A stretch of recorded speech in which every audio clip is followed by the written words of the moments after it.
यहाँ हम फिर से लूत को देखते हैं। इस वक्त वो सदूम के शहर के बड़े गेट के पास बैठा हुआ है। वो दो अजनबी आदमियों को देखता है। ये वही मेहमान हैं जो अभी अब्राहम से मिलने के बाद यहाँ पहुंच चुके हैं। हकीकत में ये खुदावंद के दो फरिश्ते हैं। लूत ने उनके पास जाकर अदब से सलाम किया और उनसे कहा, आज रात आप मेरे घर में ठहरें और फिर सुबह होते ही आगे जा सकते हैं। लेकिन फरिश्तों ने कहा, नहीं, कोई ज़रूरत नहीं, हम यहाँ बाहर रात काटेंगे। नहीं नहीं, ऐसा ना करें, मेरे घर आएं, मैं आपके लिए खाना तैयार करूँगा। आखिरकार फरिश्ते मान गए और लूत के साथ उसके घर चले गए। शाम के वक्त जब वो खाना खा रहे थे तो बाहर से बड़ा शोर सुनाई दिया। क्या हंगामा हो रहा है? लूत दरवाजा खोलकर बाहर निकला। उसने देखा कि घर के इर्द गिर्द आदमियों का बड़ा हजूम है। वो लोग पुकार रहे थे, वो दो आदमी कहाँ हैं? उनको बाहर हमारे पास भेजो। लेकिन लूत को मालूम था कि वो उनके साथ बुरा सलूक करेंगे, इसलिए उसने कहा, नहीं, ये मेरे मेहमान हैं, उनकी हिफाजत करना मेरी जिम्मेदारी है। ये सुनकर लोगों को बहुत गुस्सा आया। वो चिल्लाने लगे, तुम अपने आप को क्या समझते हो? तुम भी हमारे शहर के नहीं हो और इस शहर में अजनबी हो। हम तुम्हारे साथ भी बुरा सलूक करेंगे। लेकिन फिर एकदम फरिश्तों ने अंदर से दरवाजा खोला और लूत को अंदर खींच लिया।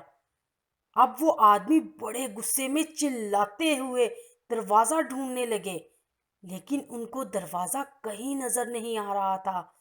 वो ढूंढते ढूंढते थक गए, लेकिन दरवाजा नहीं देख सकते थे।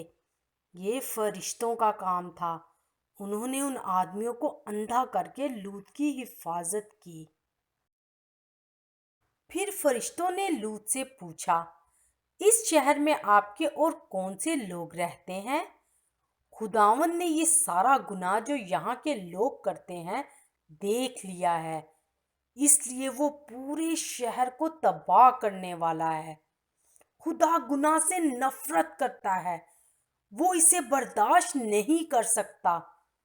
जब हम गुनाह करते हैं तो खुदा को ना खुश करते हैं। गुनाह की सजा होना जरूरी है, लेकिन खुदा रहम करने वाला है। वो हमेशा अपने लोगों को बचाने के लिए कोई रास्ता बनाता है, और उसने लूत के लिए भी ऐसा ही किया। अब फरिश्तों की बातों पर लूत का पूरा यकीन था। उसकी दो बेटियों के मंगेतर शहर में रहते थे, तो वो दौड़ता हुआ उनके पास गया। उसने उनसे कहा, जल्दी से मेरे साथ चलो, हमें इस शहर से निकलना है, क्योंकि खुदावंद पूरे शहर को तबाह करने वाला है। लेकिन उन दो नौजवानों ने जवाब दिया, हा हा हा हा, क्या आप हमारे साथ कोई मजाक कर रहे हैं? हम आपके साथ नहीं जाएंगे। अब तो सुबह हो चुकी थी और लूत और उसके घर वाले अभी तक सदूम में ही थे। फरिश्तों ने कहा, जल्दी करो, यहाँ से निकलो, सदूम को छोड़ो। लेकिन लूत देर लगा रहा था, इसलिए फरिश्ते लूत और उसकी बीवी और उसकी दोनों बेटियों के हाथ पकड़कर उनको शहर से बाहर ले गए। उन्होंने क्यों ऐसा किया? इसलिए कि खुदा उनकी जान को बचाना चाहता था। ये उन पर खुदा का रहम और फजल था, है ना? जब वो शहर से बाहर पहुंचे तो एक फरिश्ते ने कहा, अब तुम्हें भागना होगा, अपनी जान बचाने के लिए भागो, पीछे मुड़कर ना देखो और ना ही रास्ते में किसी जगह ठहरो, पहाड़ तक भागते रहो, वरना तुम भी हलाक हो जाओगे। لوط نے کہا، اے خداوند، آپ نے مجھ پر بہت زیادہ رحم اور فضل کیا ہے، لیکن پہاڑ بہت دور ہے۔ مجھے اجازت دیں کہ میں اس چھوٹے شہر میں جاؤں جو ذرا قریب ہے۔ فرشتوں نے اسے اجازت دی اور کہا، جلدی بھاگو، کیونکہ جب تک تم لوگ محفوظ نہ ہو خداوند کچھ نہیں کر سکتا۔ ان کو دیکھیں، اب وہ بھاگتے جا رہے ہیں۔ جب لوط اور اس کے گھر والے اس چھوٹے شہر میں پہنچے تو عین اسی وقت خدا نے سدوم اور عمورہ پر گندک اور آگ برسائی۔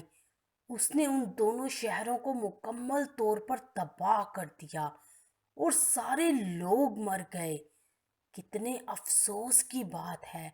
آپ نے بھی دیکھا ہوگا کہ گناہوں کا کیسا برا انجام ہوتا ہے۔ لیکن راستے میں لوط کی بیوی نے مڑ کر پیچھے دیکھا۔ اوہ! ایسا کرنا فرشتوں کے حکم کے خلاف تھا، اور اب وہ نمک کا ستون بن گئی۔ کیا آپ نے دیکھا کہ ہمارے لیے بھی ہمیشہ فرما برداری کرنا بہت ضروری ہے؟ لوط اور اس کی بیٹیوں نے فرشتوں کا حکم مانا اور وہ محفوظ رہے۔ وہ اس چھوٹے شہر میں صحیح سلامت پہنچ گئے۔ کیا آپ بھی محفوظ رہنا چاہتے ہیں؟ پھر جو کچھ خدا اپنے کلام میں کہتا ہے آپ اسے غور سے سنیں اور اس پر عمل کریں، یسوع پر ایمان لائیں۔ وہ آپ کو آپ کے گناہوں کی سزا سے، جس کے آپ حقدار ہیں، بچا سکتا ہے۔